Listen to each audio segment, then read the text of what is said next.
காலேஜில் எக்ஸாம் நடந்துகிட்ருக்கு. இன்றைக்கி எனக்கு எக்ஸாம் டியூட்டி இல்லை. ஸோ அதனால் வீட்டில் ஒர்க் பார்க்கலாம் அப்படின்ட்டு டேவை வந்து ப்ரொடக்டிவாக கொண்டு போகணும் அப்படின்ட்டு பிளான் பண்ணியாச்சு. ஸோ ஆஸ் யூஷுவல் காலைல எழுந்திரிச்சு குளிச்சுட்டு கிச்சனில் வந்து லெமன் வாட்டர் மாதிரி குடிச்சிட்டேன். லெமனும் சீரகமும் போட்டு அந்த வாட்டர் குடிச்சிட்டு அதுக்கப்புறம் ஒர்க்கை ஸ்டார்ட் பண்ணிவிட்டேன். இன்றைக்கி ஸ்நாக்ஸுக்கு வந்து பசங்களுக்கு கொண்டக்கடலை தான் கொடுத்து அனுப்புனேன்.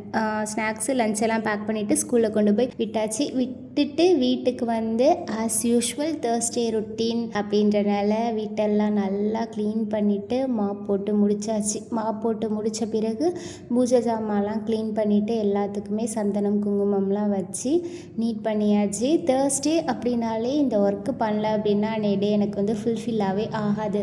இன்றைக்கி வந்து லீவு அப்படின்றனால கொஞ்சம் ரிலாக்ஸாக செய்ய முடிஞ்சுது. இல்லைனா இது பண்ணுறதே ரொம்ப கஷ்டமாக இருக்குது. 2 வீக்ஸ் ஒன்ஸ் அப்படி தான் பண்ணுற மாதிரி இருக்குது.